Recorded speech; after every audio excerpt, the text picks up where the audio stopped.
लीजिए सुनिए आचार्य चतुर्सेन शास्त्री की लिखी कहानी पुरुषत्व, मेरी यानी समीर गोस्वामी की आवाज में।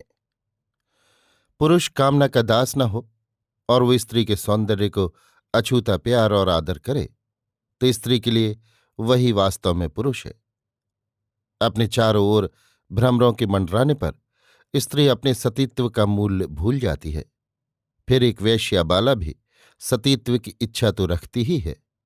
ये कहानी 1926 में चांद में प्रकाशित हुई थी, जिसे पढ़कर प्रशंसा पत्रों का तांता लग गया था। पत्र ही नहीं, पाठकों ने लेखक के पास इनाम के तौर पर रुपयों के मनी ऑर्डर भी भेजे थे। चांद की ख्याति इस कहानी से बहुत बढ़ गई थी।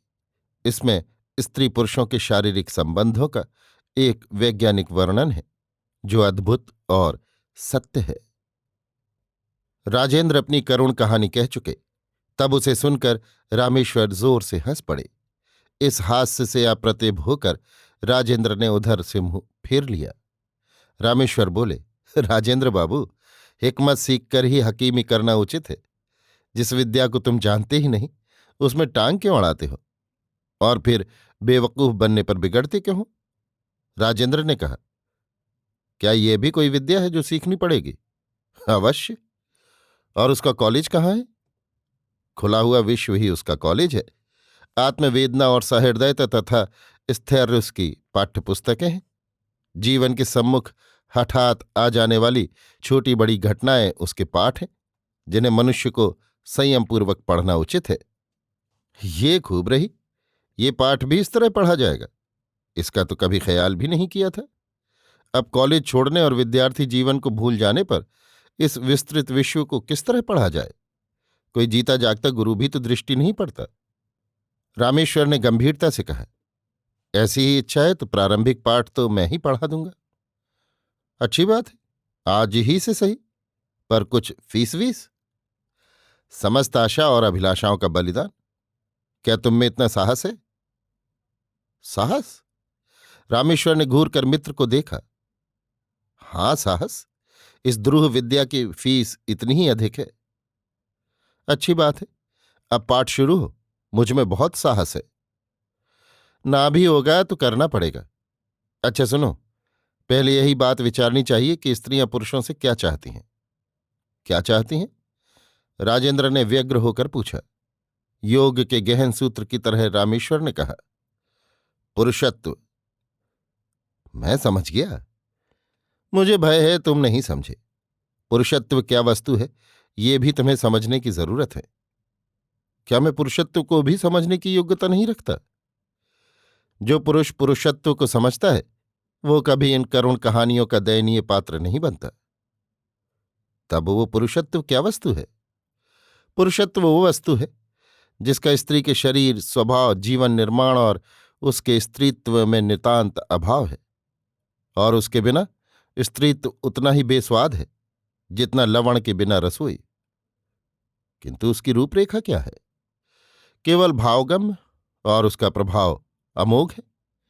कोई स्त्री उसके सम्मुख सीधी खड़ी रह ही नहीं सकती, किंतु वह अत्यंत निष्ठुर और बड़ी गर्वीली है। ये संभव ही नहीं है। वो निरी पत्थर या इस्पात की बनी हुई है। स्त्रियां इन वस्तुओं की बनाई ही नहीं जाती। तुम निश्चय ही उसके सम्मुख जाकर लज्जित और विफल होगे। ये प्रकृति के सर्वथा विपरीत बात है। तब मेरी तुम्हारी बाजी रही। अगर तुम उसका गर्व भंजन कर सको, उसे वश में ला सको, तो मैं 10,000 रुपये हारा। देखता हूं तुम में साहस का उदय हो रहा है। अस्तु, यद्यपि किसी स्त्री को वश में लाने के लिए इतना आतुर होना पुरुषत्व को ना शोभा देने वाली बात है, पर पुरुषत्व का अर्थ अब तुम्हें सप्रयोग समझाना पड़ेगा। मुझे तुम्हारी चुनौती स्वीकार है। मैं आज ही रात को वहां चलूंगा, मगर तुम्हें मेरी आज्ञा के सर्वथा अधीन रहना पड़ेगा। मुझे मंजूर है। दोनों मित्र विदा हुए। उसका नाम था हीरा। रूप की हाट में उसके चढ़ते दिन थे। डेरेदार ठिकाने की वैश्या थी। उसकी माँ ने गाने बजाने, अदब कायदे की वैश्यवृत्ति संबंधी शिक्षा के सिवा उसे अंग्रेजी और हिंदी उर्दू की भी कुछ शिक्षा दी थी। लाखों की संपदा उसकी माँ कमाकर जवानी से उतरी थी। उसके बाद वो नायिका के पद पर 3-4 यौवनों का संपूर्ण सौदा कर चुकी थी। शहर की हवेली बीच चौक में अपनी शान नहीं रखती थी। नगर के बाहर की कोठी नवाबी ठाठ से सजी थी। हीरा जिस रंग की पोशाक पहनकर उतरती थी, उसी रंग के जवाहरात से जड़े गहने पहनती और उसी रंग से रंगी मोटर में बैठती। नौकरों और ड्राइवरों की वर्दी भी उसी रंग की होती थी। संध्या के समय हीरा के रूप और ठाठ पर नगर की आंखें सड़कों पर बिछी रहती थीं। साधारण जमींदार तक वहां पहुंचने की हिम्मत न करते थे। सर्वसाधारण की बात तो दूर है, वैश्या जरूर थी, अस्मत फरोश जरूर थी, परंतु कितनी महंगी, कितनी दुर्लभ, कितनी नफीस कि शहर में प्रायः सभी की जबान पर चाहे जब हीरा उछलने लगती थी। हीरा की उम्र का 17वां साल जा रहा था। उसका रंग मोती के समान स्वच्छ और पानीदार था। गालों की सुर्खी मानो छूते ही खून टपक पड़ेगा। होंठ और आंखें मानो परस्पर स्पर्धा करती थीं। अमृत और हलाहल विष का आंखों से अटूट झरना झरता ही रहता था। जो एक बार देखता था मर जाता और क्षण भर में ही जी जाता था। धवल दंत पंक्ति की बहार उन रस भरे उत्फुल्ल होठों के अरुण वर्ण के बीच कैसी मोहक, कैसी प्यारी लगती थी। गर्दन और वक्ष स्थल मानो इटली के किसी कारीगर की संगमरमर पर अमर करामात थी। बढ़िया ईरानी कालीन पर बैठकर बिजली के दहकते प्रकाश में, बिजली के पंखे के नीचे, अपने महीन सादे उज्ज्वल परिधान में जब वो गाने बैठती थी और उस हंस के समान शुभ्र कंठ से इन कव्वाली और गजलों के स्थान पर जब विशुद्ध स्वर, ताल, लय, मूर्छना युक्त संगीत लहरी का स्रोत बहता था, उस समय की बात क्या कही जाए। उस उमड़ते रस समुद्र में पहले वो स्वयं डूबती, तब अर्धनिमीलित नेत्र, कंपित कंठस्वर, फड़कते होंठ और अलसता से अस्त व्यस्त बिखरती हुई देह किस मर्द को मर्द बना रहने दे सकती थी। ऐसी ही वो अप्रतिम रूप गुण संपन्ना, राजमहलों में भी दुर्लभ स्त्री रत्न, वो वैश्यपुत्री थी जिससे निराश होकर राजेंद्र आत्मघात की अभिलाषा मन में संचित कर रहे थे और उनके मित्र उसे विजय कर लेने का बीड़ा उठा चुके थे। ये दोनों ही मित्र नगर के गणमान्य, धनी तथा अपार संपत्ति के स्वामी थे। दोनों की ही सज्जनता में कलाम न था, पर युवक राजेंद्र बाजार के पत्ते चाटने के शौकीन थे। उनके मित्र रामेश्वर उनसे उम्र में कुछ बड़े थे, परंतु विचारवान, गंभीर और चरित्रवान व्यक्ति थे। एक चरित्रवान व्यक्ति जो स्त्रियों के सम्मुख अपने को पुरुष समझता हो, उस पुरुष की समझ में आ ही नहीं सकता था जो प्रतिक्षण स्त्री मात्र के लिए दास बना रहने का अभिलाषी था। और यही दोनों के जीवन की ऐसी विभिन्न दिशाएं थीं जहां बहुधा दोनों मित्र टकराया करते थे। इस बार रामेश्वर ने वैश्या के घर जाना स्वीकार करके राजेंद्र को आश्चर्यचकित कर दिया। वो ये कौतूहल भी देखना चाहता था कि समस्त नगर की स्पर्धा और अभिलाषा की वस्तु हीरा को ये व्यक्ति और ऐसी कौन वस्तु देकर वश करेगा जो मैं न दे सका था, और वो पुरुषत्व की कैसी विचित्र व्याख्या करेगा। इसी विचार से एक प्रकार प्रसन्न चित्त राजेंद्र घर लौटा। उसी ज्वलंत प्रकाश में हीरा साजिंदों सहित बैठी थी। सामने केवल 2 मित्र थे। राजेंद्र के अनुरोध से कोठे के द्वार बंद करा दिए गए थे। हीरा को देखकर रामेश्वर के चित्त में एक अपूर्व भाव उत्पन्न हुआ। हाय, सर्प को ये सौंदर्य!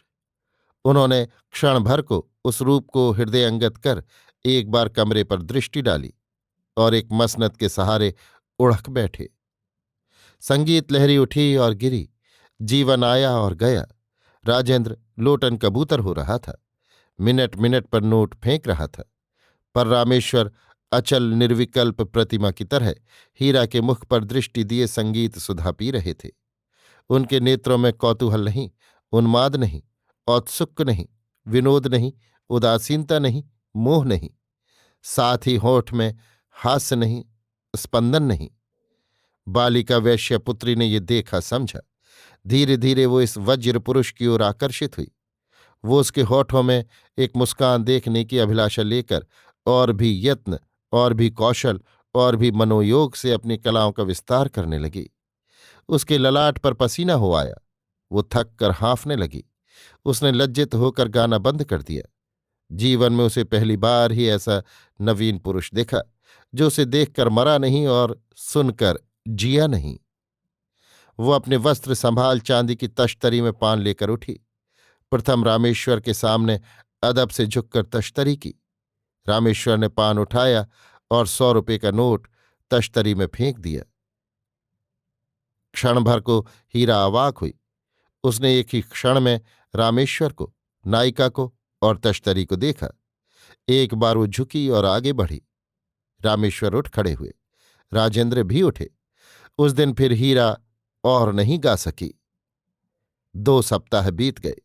हीरा को नित्य ही गाना पड़ता था, परंतु उसका उल्लास और मग्न होना कहीं चला गया था। उसका मन उदास और चंचल रहता था। बहुधा वो गाते गाते बहुत ही निरुत्साह हो जाती थी। कभी कभी वो गाना बंद कर एकदम ऊपर जाकर पड़ रहती थी। इस नई परिस्थिति का कारण वो स्वयं नहीं जानती थी।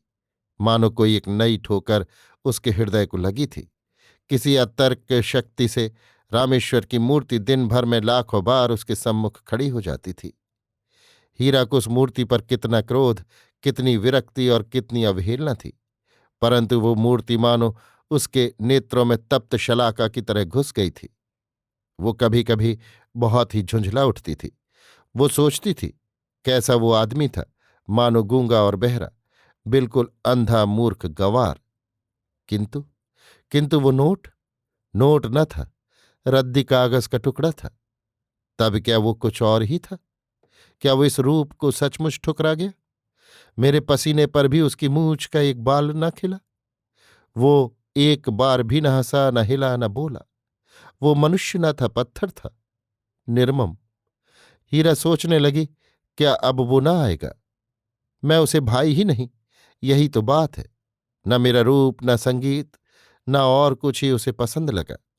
पर फिर वो नोट क्यों फेंक गया? और मैंने ही क्यों ले लिया? जिसे मैं पसंद ही नहीं, जो मुझ पर, मेरी कला पर रीझा ही नहीं, उसका रुपया मैंने क्यों लिया? हाय, वो मुझे हरा गया, मेरा अपमान कर गया। हीरा गुस्से से होंठ चबाकर उठी।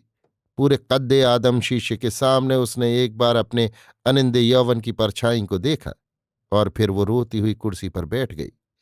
उसने निश्चय कर लिया कि बदला लूंगी। राजेंद्र आते ही हीरा के अत्यंत निकट बढ़ आए। उन्होंने उसे उदास देखकर कहा, ये क्या? क्या आज बादल बरसने वाले हैं? हीरा ने सिर उठाकर राजेंद्र को देखा, संभल कर बैठी और बोली, आप क्या खेती बोकर आए हैं जो बरसने की इतनी इंतजारी में है? राजेंद्र ठंडे पड़ गए। उन्होंने कहा, आज तो बहुत ही नाराज मालूम होती हो। क्या मेरी कुछ खता हुई? ये खूब, बरसते बरसते आपको नाराजगी की भी आंच लग गई। कुछ भी न समझकर राजेंद्र जोर से हंस पड़े। हाय, कितना पुरुषत्वहीन हास्य था वो। वे और नजदीक खिसक कर हीरा से सटकर बैठने लगे। हीरा ने दूर हटते हुए कहा, हाँ, आपके उन दोस्त का क्या हाल है? फिर कभी तशरीफ नहीं लाए? शायद गाना पसंद नहीं आया। आजकल के लोग गुणों के कद्र कम करते हैं, समझते भी कम हैं। पिछली पंक्ति कहते कहते हीरा की आंखों में 100 रुपये का नोट आ खड़ा हुआ। वो स्वयं ही अपनी बात पर शंकित हो गई। राजेंद्र का उधर ध्यान न था। वे बोले, उस दिन के बाद उन्होंने कुछ चर्चा ही नहीं चलाई। मगर गाना वे नहीं समझते, ये न कहना। वे स्वयं बहुत अच्छे गवैये हैं। सितार और दिलरुबा बजाने में शहर भर में उनकी जोड़ का कोई नहीं। आज मैं उन्हें लाऊंगा। हीरा विकल हो उठी। आह, उस दिन के बाद फिर चर्चा ही नहीं। मुझे धिक्कार है, ये रूप, ये यौवन, सब धिक्कार, धिक्कार। हीरा इन तूफानी विचारों को जब्त न कर सकी। वो उठ खड़ी हुई और सोचने लगी, तब उस आदमी को प्रतिक्षण स्मरण करके मैंने अपना ही अपमान किया। उसने घृणा मिश्रित स्वर में कहा, जिसकी मर्जी हो वो आए या ना आए, हम लोग किसी को बुलाने तो नहीं जाते। राजेंद्र फिर रात को उन्हें लाने का वादा करके चल दिए। हीरा ने पक्का इरादा कर लिया कि आज वो उस मगरूर पुरुष का अवश्य अपमान करेगी। परंतु ज्यों ज्यों दिन ढलता गया, हीरा को अपने श्रृंगार की चिंता बढ़ती गई। वो व्याकुल हो गई। वो कौन सी पोशाक पहने, ये कुछ निर्णय ही न कर सकी। उसने कई पोशाक पहनी और उतारी, कई ढंग से बालों का जूड़ा बांधा और खोला, कहीं इत्र लगाए और मुंह धोया। पर किस रूप में, किस रंग में, किस साज में आज वो अपने यौवन को प्रकाशित करे, वो निर्णय न कर सकी। उसने हठात मां से पोशाक का प्रस्ताव किया। बुढ़िया अवाक रह गई। पोशाक का क्या मतलब? आज क्या कहीं जाना है? हीरा झेंप गई। वो अपनी कोठरी में भाग गई। संध्या हुई। अंधकार के हृदय को विदीर्ण करके हीरा ने बिजली का प्रकाश कमरे में फैलाया और ताजे फूलों का एक बड़ा सा गजरा गले में डाल वो उस छकड़ा भर रूप और यौवन को लेकर उस प्रकाश के हृदय में सचमुच हीरे ही के समान विराजमान हुई। दोनों मित्रों ने घर में प्रवेश किया। मंत्रमुग्धा सर्पणी की तरह हीरा खड़ी हो गई। मित्र बैठ गए। हीरा खड़ी रही। रामेश्वर ने क्षण भर उसके मुख की ओर देखकर कहा, बैठिए। हीरा बैठ गई। गर्व और उल्लास उसके यौवन को अरक्षित छोड़ भागा। वो विनय और संकोच से संकुचित यौवन को अपनी वैश्य शक्ति के बल पर यथासंभव चैतन्य करके गाने के आयोजन में लगी। रामेश्वर ने बाधा देकर कहा, कष्ट न कीजिए, मुझे आपकी माताजी से कुछ बातें एकांत में करनी है, क्षमा कीजिएगा। हीरा अन्यमनस्का हो उठकर बाहर चली गई। हाय रे आज का श्रृंगार! नायिका ने सुना, चौंकी और गंभीर हुई। कुछ ही मिनट में वो एकांत वार्ता समाप्त हुई। हीरा 2000 रुपये मासिक पर रामेश्वर की नौकर हुई। बिना उससे पूछे ही उसका सौदा हो गया। ये सुनकर हीरा बहुत ही क्रुद्ध हुई। उसने धरती में पैर पटक कर कहा, वो पुरुष, वो नीरस गंवार गूंगा बहरा पुरुष, उसकी ये हिम्मत! मैं इससे बदला लूंगी। मैं इसका हर तरह अपमान करूंगी। वो उसी क्रोध में भरी नायिका के पास गई। नायिका ने वैश्य धर्म की कठोर मर्यादा का विस्तृत वर्णन करके उसे शांत किया। हीरा को उसी दिन मालिक की सेवा में चली जाना पड़ा। हीरा के लिए एक नए बंगले की आयोजना की गई। उसमें 4 दासी, 2 दास और एक प्रबंधक रख दिया गया। पोशाक और खाने पीने की वस्तुओं की गिनती न थी। कमरे में बहुमूल्य वस्तुओं की सजावट का पार न था। श्रृंगार और ऐश्वर्य के नाते अटूट संपदा जो कुछ खरीद सकती है, वो सब वहां प्रस्तुत था। हीरा की रुचि और अभ्यास के अनुकूल आभूषण, मोटर और अन्य सामान प्रथम ही से उपस्थित कर दिए गए थे। उस राजमहल सदृश्य बंगले में आकर हीरा चकित, भीत, विमूढ़ बनी खड़ी रही। ये सब कुछ हो सकता है, इसकी उसे कल्पना भी न थी। परंतु समस्त वैभव के पीछे जो मूर्ति छिपी हुई है, वो निर्मम रसहीन मूर्ति। अरे, हीरा सोचने लगी, क्या वो मूर्ख, बेतमीज और नीरस है? ना, ये तो संभव ही नहीं। ये सब कुछ तो कुछ और ही मालूम होता है। परंतु चाहे जो कुछ भी हो, मैं उसका अपमान करूंगी। मैं कभी उसके अधीन न होऊंगी। संध्या हुई। बिजली के आलोक से बंगला इंद्र भवन हो गया। मानो अनगिनत आलोकित नक्षत्र के नीचे हीरा छिप रही थी। उसने सहसा मोटर आने का शब्द सुना। उसने बलपूर्वक अपनी प्रतिज्ञा को दोहराया, ना बोलूंगी, ना बोलूंगी, ना बोलूंगी। स्वयं मान करना और औरों का मान भंजन करना हीरा का व्यवसाय था। ये पुरुष जो नारी हृदय का नहीं, नारी शरीर का भूखा है, हीरा के द्वार पर खड़ा होता और धरती तक झुकता है। ये दृश्य हीरा के नेत्रों को स्वाभाविक था। पुरुष की वो तस्वीर हीरा की चिरपरिचिता थी, जो हीरा के लिए प्यासी छटपटा रही थी। किंतु उसी पुरुष छाया के नीचे पौरुष का कुछ और भी रूप रहता है, ये हीरा को मालूम न था। अपने अभ्यास के अनुसार उससे भी अधिक, बहुत अधिक तनकर हीरा उस शत्रु पुरुष को, जिसने उसके स्त्री शरीर की जरा भी परवाह न की थी, परास्त करने अपनी संपूर्ण शक्ति लेकर तैयार हो गई। आधा घंटा व्यतीत हो गया। हठात मोटर के जाने का शब्द सुनकर वो चौंकी। उसने खिड़की से देखा, वही वज्र पुरुष तीर की तरह उड़ा जा रहा है। हीरा क्रुद्ध सर्पणी की तरह फुफकार मारकर पैर पटक पटक कर जोर से कमरे में घूमने लगी। समस्त दर्प श्रृंगार किया हुआ रह गया। शत्रु सामने ही न आया। परंतु हीरा पराजित योद्धा की तरह विचलित हो गई। उसने दासी को बुलाकर पूछा, क्या बाबू साहब आए थे? जी हाँ। किस लिए? सरकार को कुछ चाहिए तो नहीं, ये देखने। कुछ कहते थे? कहते थे कि मालकिन को कोई कष्ट न हो और उनका हुक्म फौरन तामील किया जाए। हीरा ने गुस्से से होंठ चबाकर कहा, हुक्म फौरन तामील किया जाए? जी हुजूर, मेरा हुक्म है, ये शख्स बंगले में न घुसने पाए। दासी मुंह ताकने लगी। हीरा ने डपट कर बाहर जाने का हुक्म दिया। दासी के जाते ही हीरा पलंग पर गिरकर फूट फूट कर रोने लगी। उस दिन रात भर हीरा सो न सकी। कई दिन बीत गए। रामेश्वर हीरा के आज्ञानुसार बंगले में नहीं आते। वे प्रतिदिन नियमित समय पर मोटर में आते और बंगले के कंपाउंड के बाहर मोटर ही में बैठे बैठे हीरा के कुशल ले जाते थे। उस क्षण की बाट हीरा प्रातःकाल से संध्या तक देखा करती। मोटर की वो शब्द ध्वनि मानो जगत में एक ध्येय वस्तु थी। उनके आने से घंटों प्रथम वो खिड़की में पर्दे की ओट में खड़ी हो जाती। प्रथम वो छिपकर खड़ी होती, धीरे धीरे प्रकट होने लगी। अब वो बिल्कुल खुली खिड़की में सामने खड़ी होती थी। प्रतिदिन नया श्रृंगार, नई पोशाक, नया केश विन्यास होता था। पर हाय रे पुरुष पाषाण, एक क्षण को भी वो ऊपर दृष्टि करके उस जीवितालोक को देखता न था। किस निर्जन वन में हीरा ने रूप और यौवन की हाट लगाई। धीरे धीरे हीरा को वहां रहना असह्य हो गया। ये भी कोई बात है? वे आते हैं, खबर ले जाते हैं, रानियों के ठाठ और सुख दे रहे हैं, सब कुछ दे ही जाते हैं, मांगते कुछ नहीं। हाय, मैं इनका कब अपमान करूं, कैसे करूं? क्या इन्हें मुझसे कुछ भी नहीं लेना है? मेरे पास क्या इस वज्र पुरुष को देने योग्य कुछ नहीं है? ये रूप, ये यौवन, ये शरीर, ये श्रृंगार, उफ! नगर में इसके कितने दाम हैं। मगर दाम, दाम, दाम की बात याद करके वो सोचने लगी, दाम तो इन्होंने भी दिए हैं। इतना खर्च, इतना धन व्यय, इतना यत्न, तब फिर ये किस लिए? इस सौंदर्य को सुखाने या सड़ाने के लिए? हीरा विचार सागर में डूबने उतराने लगी, पर थाह न मिली। 10 दिन और व्यतीत हो गए। हीरा के अस्वस्थ होने का समाचार पाकर रामेश्वर नगर के 2 प्रमुख डॉक्टरों को लेकर दौड़े। रामेश्वर बंगले के बाहर ही मोटर पर बैठे रहे। हीरा पलंग पर पड़ी थी।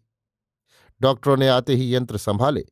हीरा ने उत्तेजित होकर कहा, आप लोगों के कष्ट की जरूरत नहीं है, कृपा कर आप जाइए। डॉक्टरों ने उसे समझाना चाहा। उसने झल्लाकर कहा, वे कहाँ हैं? हाय, वे कहाँ हैं? रामेश्वर ने धीरे धीरे कमरे में प्रवेश किया। हीरा ने उधर से मुंह फेर लिया। रामेश्वर ने कहा, जरा आप इन्हें देख लेने दें, आप इन्हें विदा करें। किंतु विदा कर दें? रामेश्वर ने डॉक्टरों को विदा कर दिया। रामेश्वर ने पूछा, शायद आपकी तबीयत अब अच्छी है, जरा आराम करने से ठीक हो जाएंगी। हीरा बोली, नहीं। वो आंख भी न मिला सकी, उसके जरा ओंठ फड़क कर रह गए। रामेश्वर चलने को उद्यत हुए। हीरा ने उद्विग्न होकर कहा, ठहरिए। रामेश्वर बैठ गए। वो उठ बैठी, फिर खड़ी हो गई। रामेश्वर एकटक उसके मुख को ताकते रहे। हीरा आगे बढ़ी। रामेश्वर उठकर पीछे हटने लगे। हीरा मानो होश में न थी।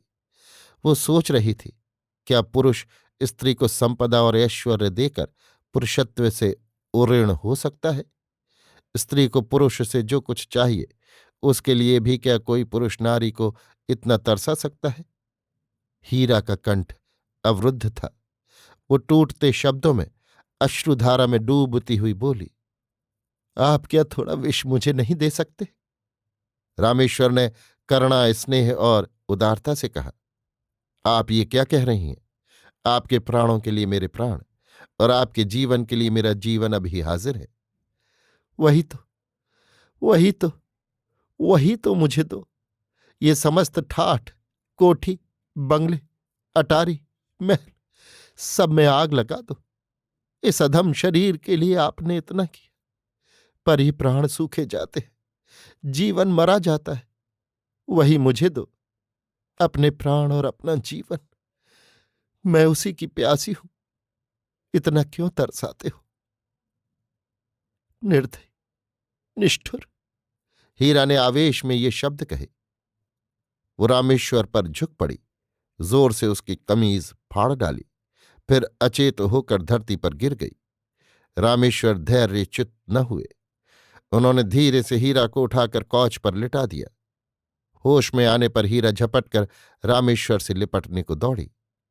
रामेश्वर ने जरा हटकर मधुर स्वर में कहा, कृपा कर सावधान होइए, आपको क्या कष्ट है? हीरा खिसक कर रामेश्वर के पैरों में आ पड़ी।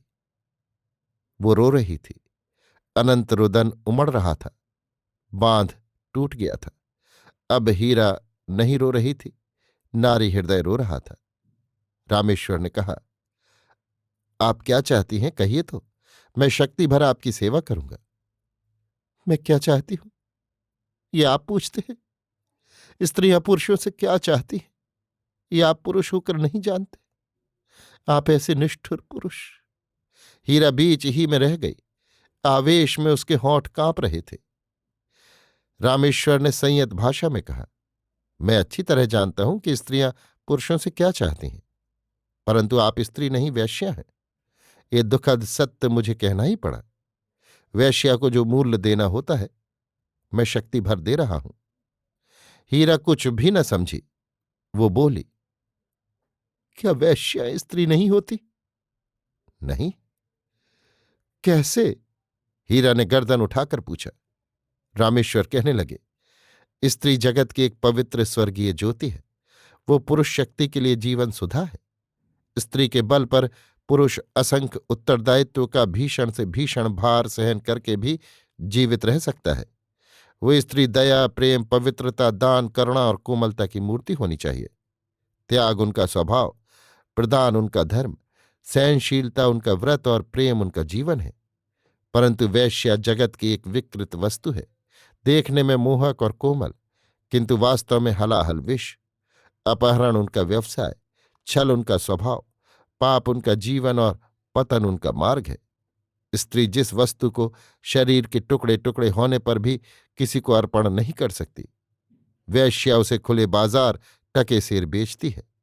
जानती हो वो क्या वस्तु है? क्या वस्तु है? अस्मत। हाय, वो अस्मत जिसका वास्तविक मूल्य इस पृथ्वी पर है ही नहीं, और विधाता ने स्त्री समझकर वो दी थी। उसे आप वैश्याएं, कोढ़ी कलंकी पतित, चाहे जिसे भी बेच देती हैं। तांबे के टुकड़ों में इतनी शक्ति हम स्वार्थी पुरुष भी कभी नहीं अनुभव कर पाते। इतना कहकर रामेश्वर क्षण भर चुप रहे। हीरा चुपचाप निश्चल पैरों में सिर नीचा किए पड़ी थी। रामेश्वर ने अतिशय करुण स्वर में हीरा के सिर पर प्यार से हाथ रखकर किंचित आकाश की ओर मुख उठाकर कहा, अभाग्नि नारी, इस शरीर का समर्पण तुम कमीने धन के बदले में चाहे भी जिस व्यक्ति को कैसे कर सकती हो? हाय, जैसे विष पुष्प के सूंघते ही मृत्यु आती है, वैसे ही विष पुष्प तुम हो। पुरुष जो महान पौरुष के बल पर मनुष्य समाज के प्रारब्ध का निर्माता है, कैसे निकृष्ट होकर वैश्या का दास बन जाता है। तुम वैश्या। हीरा ने नेत्रों से स्वच्छ मोती के समान दो आंसू टपकाकर ऊंचा सिर उठाकर कहा, आप मुझे वैश्या न कहे। रामेश्वर अटक कर बोले, तब क्या कहे? मैं स्त्री हूं। रामेश्वर की आंखों में आंसू भर आए और टपक गए। वे चुपचाप कुछ देर तक हीरा के सिर पर हाथ धरे बैठे रहे। फिर बोले, मैंने तुम्हें देखते ही समझ लिया था कि तुम स्त्री रत्न हो, पर तुम्हारी चाहना उस वस्तु की न थी जो किसी स्त्री की होनी चाहिए। वैश्या होना स्त्रीत्व से पतित होना है। वैश्या बनकर कोई स्त्री तो रह ही नहीं सकती। मैंने ये सोचकर कि वैश्य वृत्ति कभी तो मरेगी और नारीत्व उदय होगा, इस देवतुल्य शरीर को वैश्या के लिए जो मूल्य देना था देकर ले आया। मैंने निश्चय किया था, वैश्या पुत्री हो तो क्या, वैश्या कभी न बनने दूंगा। पर क्या सचमुच तुम स्त्री बनना चाहती हो? अवश्य। परंतु परंतु क्या? हीरा ने बड़ी बड़ी आंखें उठाकर देखा, फिर नीचे देखने लगी। रामेश्वर बोले, बोलो बोलो। हीरा ने अपरिमित अनुनय नेत्रों में भरकर कहा, मालिक मेरे, क्या स्त्री बनकर मुझे पुरुष प्राप्त होगा? रामेश्वर घबराए। हीरा ने रामेश्वर का पल्ला पकड़ लिया। उसने कहा, मैं पुरुष के लिए ही स्त्री बनती हूं। रामेश्वर तन न सके। उन्होंने कहा, प्रिय, स्त्री ही के लिए पुरुष है। अभी आप सुन रहे थे आचार्य चतुर्सेन शास्त्री की लिखी कहानी पुरुषत्व, मेरी यानी समीर गोस्वामी की आवाज में।